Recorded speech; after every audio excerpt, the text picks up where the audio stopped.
Hello, and welcome to more Wishbone.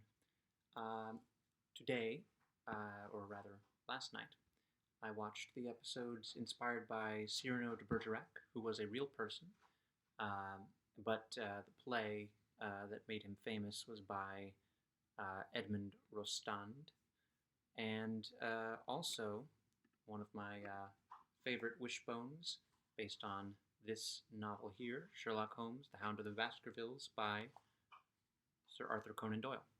Um, I think that Wishbone episode might have been my very first real exposure to Sherlock Holmes. I'm not positive about that because there was also, similar to the Greek myths, there was a book, not a book on tape, but an audio a recording of the stories of Sherlock Holmes, and the Speckled Band and the Blue Carbuncle, I think, were the might have been the very first. But anyway, um, the it's another a couple of episodes where there is an interesting link, and I forget exactly what it was, but I thought it last night, and hopefully talking about it, I will come to that these come to the similarities that these episodes had to each other. The Cyrano episode is not um, presented as a play, even though the the story was done as a play. The story is a real person's story, but made famous as a play.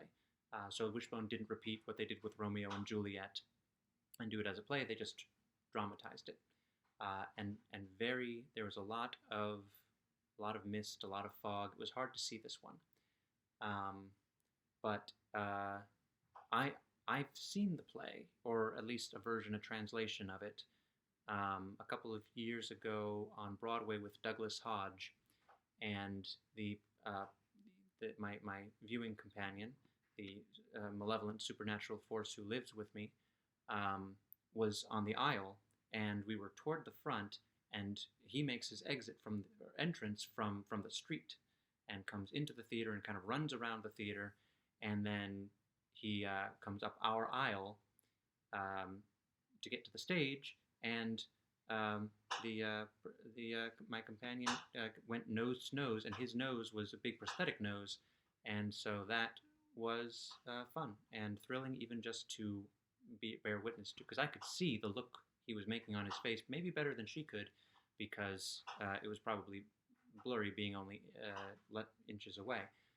But that's my experience with this.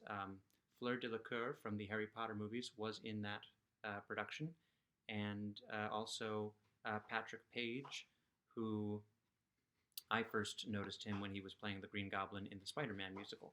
So that's my experience with Cyrano, but also this Wishbone episode, in which it's another David-centric episode, and basically the class gets assigned to write a poem by Mr. Pruitt, who is a recurring character, and David is the least confident in his abilities, and a poem mysteriously shows up addressed to him on his front porch, and he takes credit for it in class, which is kind of the plot of the Cyrano play. Cyrano is, he's got a very large nose, and I don't know, I think probably he was referred to in the play as Dogface, but it seemed like the most appropriate casting of Wishbone, because, dogs have those long snouts, and so all the dog jokes, face of dog face jokes, were even funnier because it's an adorable little dog who is not ugly by any means, even though the dog jokes about Cyrano are to say he's ugly. Wishbone, a cute little dog with a big nose, it sends the right message that this character clearly is not ugly, even though everyone is saying he's ugly. But it's also, the story is, in the play, Cyrano and a much handsomer man who are friends. They are both in love with the same woman. She is in love with the handsome one, who assumes that he must be as brilliant as he is handsome, and it turns out he's not. And Cyrano very famously gives him the words, gives his beautiful words to the handsome man, who then passes them on to the woman and wins her heart that way. And I wonder, I found myself wondering, is this the first instance in literature of the brainless hunk character? Because, just because someone is very attractive does not mean that they can't think.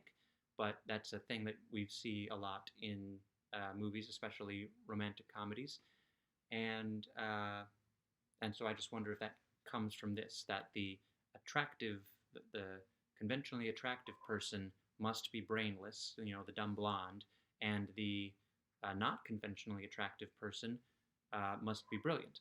Now, it was a little weird that David is uh, he's so the handsome one in the Cyrano play is named Christian. David is the Christian in this story because he's the one who uh, doesn't um, doesn't feel like he can write beautiful poetry, and you know, nothing necessarily wrong with that, except we've seen that he might be the smartest of the main three because he's all into computers. He does things with computers in the next episode that computers couldn't do, I'm pretty sure, in the early 90s.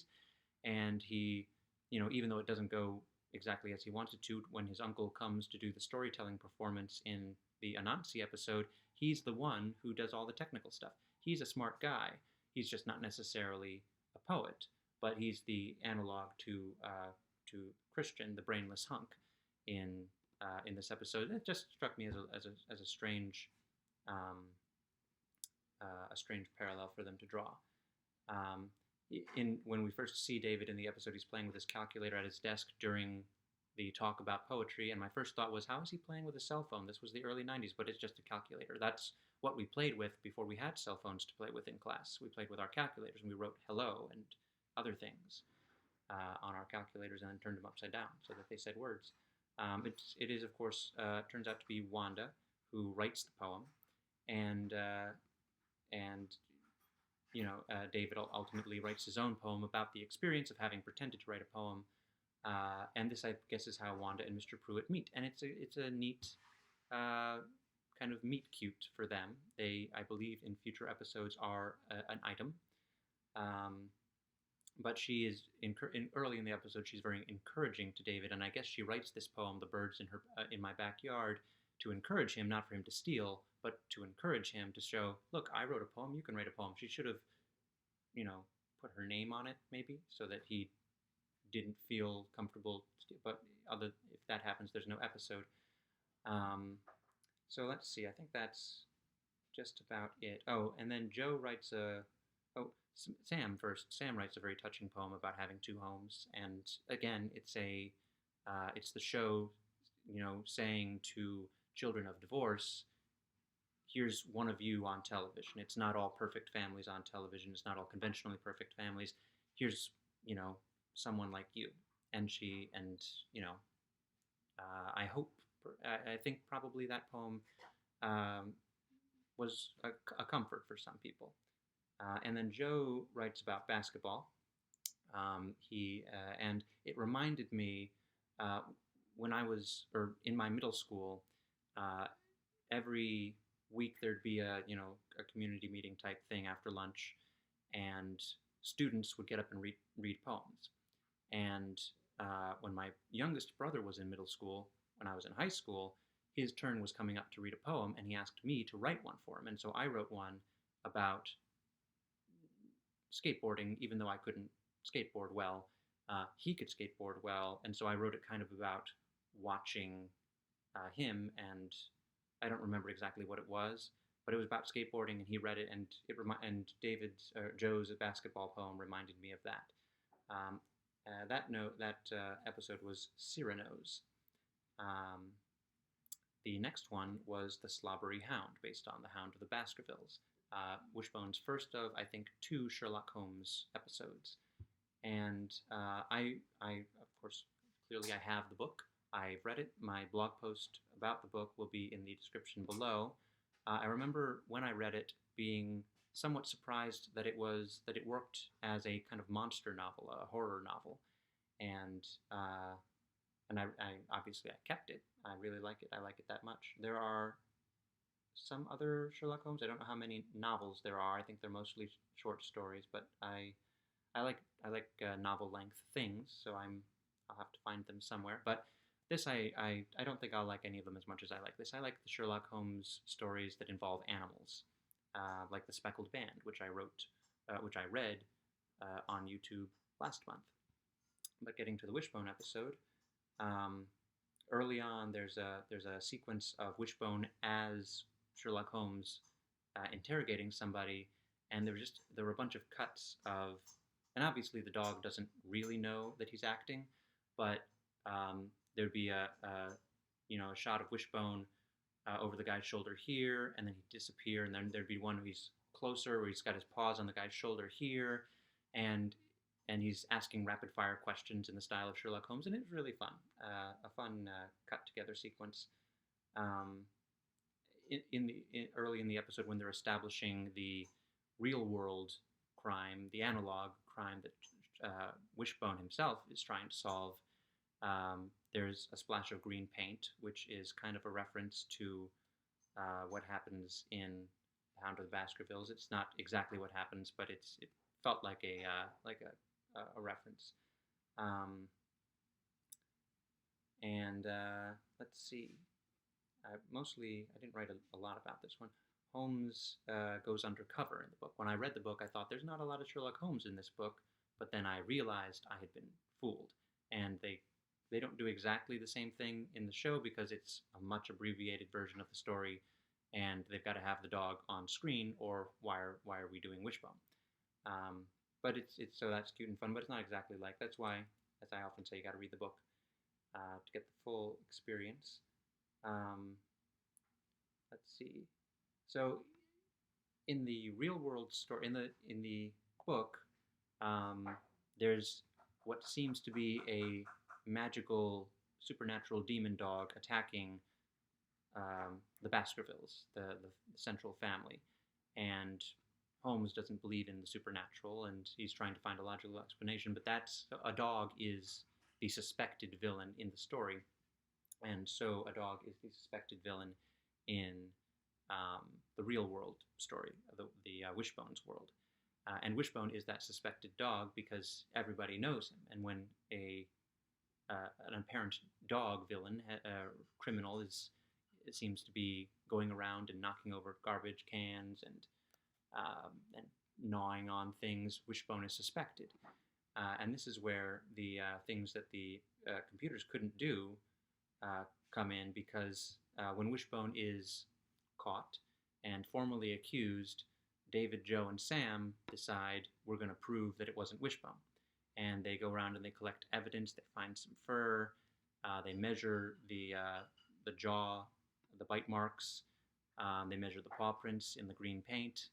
And all of that's all well and good. But then David is analyzing the paw prints on his computer, a picture, and then I guess they enter the data.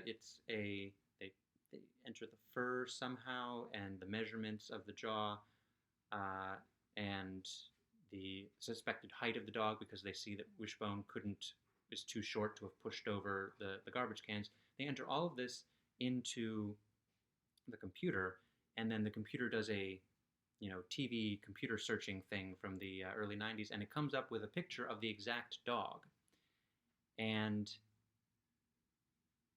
even if computers could analyze like that, we didn't even have our own pictures all over the internet back then, let alone our pets. These days, that would kind of make sense, because people put pictures of their animals on social media and of themselves. So I find people all the time, whether I know them or not. But back then, finding the exact dog, and a picture of the dog that is just like a straight-on shot of the dog's face, it was weird. It was fun, probably for kids, encouraged kids to use computers, but I doubt computers could do that back then. And there's a cute moment with David where Sam and Joe come in and they're all excited about all the evidence they found, and he's been working at the computer, and and he just kind of looking back and forth, and it was a really nice moment for that actor. Let's see. I thought it was an odd choice. I mean, it's a Sherlock Holmes story that prominently features a dog, but Wishbone isn't going to play that dog. Wishbone is going to play Sherlock Holmes, and the dog is killed in the story. So Sherlock Holmes, I don't know, I forget if Sherlock Holmes does it in the novel. In the on screen, in the Wishbone episode, Watson, who is the assistant to dog Sherlock Holmes, shoots and kills a dog like it's nothing. Not like it's nothing, but it just seemed like an odd choice for a Wishbone episode. But again, a sensible choice because it's about a dog. So it can go both ways. And there's a fun. I forget why that line was fun, so I won't repeat it because I would do it not like it is in the show, and so it would be doubly not entertaining. Let's see. Oh, 4 novels, 56 short stories. I wrote it down because at the end of the episode, they're going over how they constructed the episode, and Wishbone himself says 4 novels and 56 short stories. So that's the answer to that question. The post-show, some of these things that I'm watching, they have the post-show thing.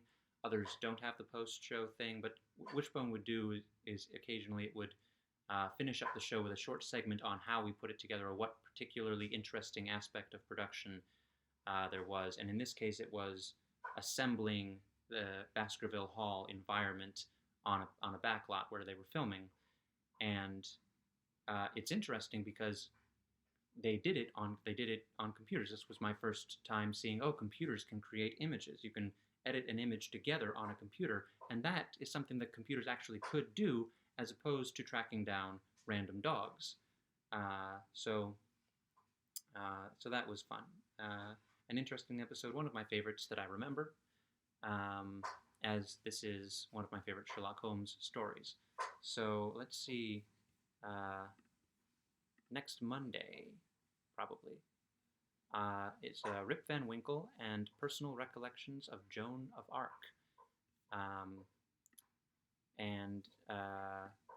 So I will be back to talk about those episodes of Wishbone. I think I have books to represent for both of those, although I don't have personal recollections. But I have another book that I might just have to hold. This has been fun, though. Between now and then, be sure to wag another tail.